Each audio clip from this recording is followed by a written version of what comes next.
Good evening, Scott here, known as Cantaloupe to some online, and I'm bringing another video to you on a subject that's interesting to me. It might be of interest to you or someone you know.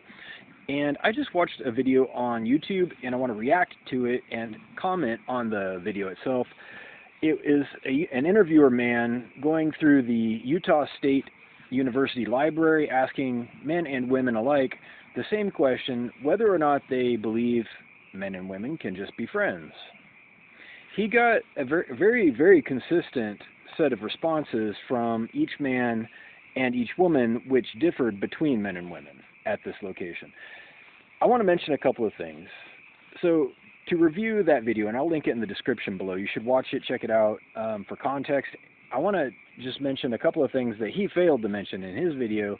First of all, you can't do statistics on a sample of one, and while he interviewed multiple people in this library, there was just one location. It's in the middle of a Mormon community, turns out, and there is a cultural element here, a cultural variable that is being glossed over in his video. So besides that, even if it wasn't a Mormon-influenced location, say he did the same interview at another location outside of Utah and got the same responses, I would still say that there's a cultural variable because, and now I as a man, I can speak with experience. I've heard it myself stated many times in school, in circles, in everywhere you look in the media, that there's something called the friend zone, and this is mainly a male saying where the man wants to keep out of the friend zone if he's interested in the girl. So I don't want this to be a long video, but I will say that this idea hasn't always been around. The friend zone idea came out, I think, somewhere in the late 80s, early 90s, and it started circulating and it caught fire because obviously, you know, men have a goal in relationships most of the time. But the friend zone changes the common perspective of what should be expected between men and women. That men, if they want to look at a woman as a friend, they're doing themselves a disservice and a disrespect. And I believe that this attitude is only reflected by the comment. It's not created by it. There's a bigger problem, I think, and it is a problem. It's a problem because men used to accept something called a platonic relationship with females, which was allowed and common at one point. I think that there's two sides to this. So yes, women commonly believe that it's allowed and possible that they can have platonic relationships, but really what it comes down to is impulse control and boundaries. Communication of expectations. So say a woman is in a relationship with a man and it's either going to be a conventional relationship or less common, an open relationship where she's going to date other people at the same time in what's called polyamory. That's not usually allowed in Mormon culture or in most cultures, but it's not unheard of. So the conventional arrangement is that the female, because for most of her adult life she's capable of becoming pregnant, she has an unstated or a stated expectation to remain faithful to a single man just for the purpose of knowing who the father is in terms of biology, but also it's historically important that she protect herself by being with only one mate, or else she risks actual injury. Her family risks injury when she becomes accidentally pregnant and does not know who it was. And the only way she can know without, you know, a great deal of technology and contraception is by staying with one person. Whereas a man doesn't get pregnant. And so there's just a logistical difference here between men and women.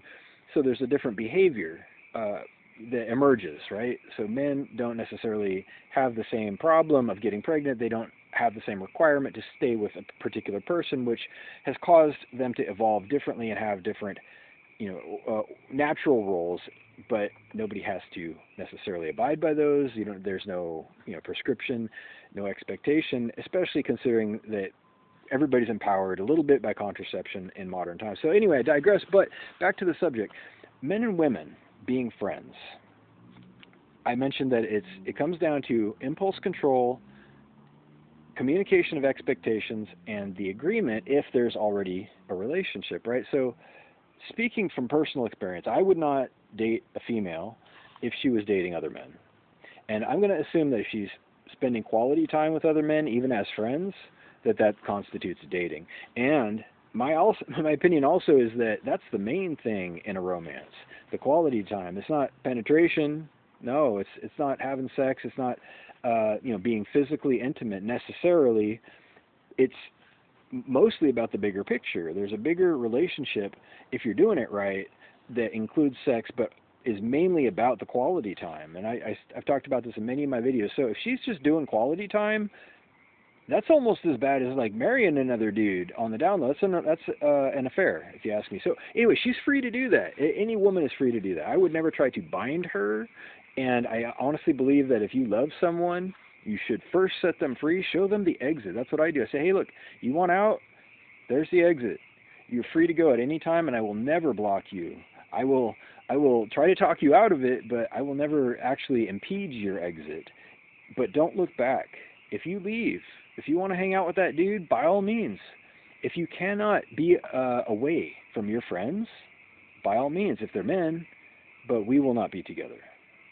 100%. You will be with your friends if you want, your male friends, but we will not be an item at all.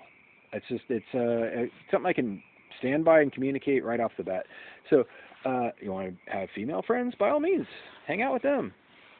That I have no problem with that whatsoever. Your female friends are not any kind of conflict of interest for me, because it's just how nature works, and it should make sense on the surface. It should make sense, but from a female's perspective, I think that it's a little bit different, because she is going to have, perhaps some instinctual feelings of jealousy at some point, or she's going to, have personal convictions or cultural biases, and she's going to want to, communicate those as well. She will ask or communicate her prospective mate or her actual mate at some point to conduct themselves within her expectations. And this is just basic romance stuff, where people communicate and behave the way that they need to get along. But it's better to find out things sooner than later, as far as what is acceptable to you, what kind of things you'll settle for, to know where your own boundaries are, just to avoid problems and to make them very clear.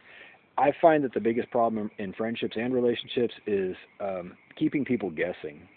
And unfortunately, a lot of people do that. They keep people guessing, and it ruins everything. It makes people not want to care anymore. Anyway, I've gone on for 8 minutes. If you have questions or comments, if you want to have friends and lovers, by all means, knock yourselves out. Know what you want. I mean, that's half the battle, is just discovering what's important to you in a relationship, what's good, what you're interested in, what's a waste of time, and what to avoid. I am 100% clear about what I want, and turns out it's very hard to find. There are a lot of songs about it. Last thing I'll say is there was a popular song by U2, a famous rock band in the 80s. Huge band. They made this song it's still famous, where Sonny Bono, or excuse me, not Sonny Bono, his name's just Bono, wrong guy. He says, I still haven't found what I'm looking for. He still hasn't found what he's looking for. I don't presume to know what he means by that, but I can guess that he was looking for an unmarried woman, a woman who wasn't married to the female collective, who wasn't married to the hive mind, who wasn't married to a literal person, because they're hard to find. They're very rare. They get married off young in one way or another, if not literally, then in spirit and in practice. Very hard to find available people, if you think about it. Anyhow, reach out with questions or comments to whitehotrobot@gmail.com. Thank you.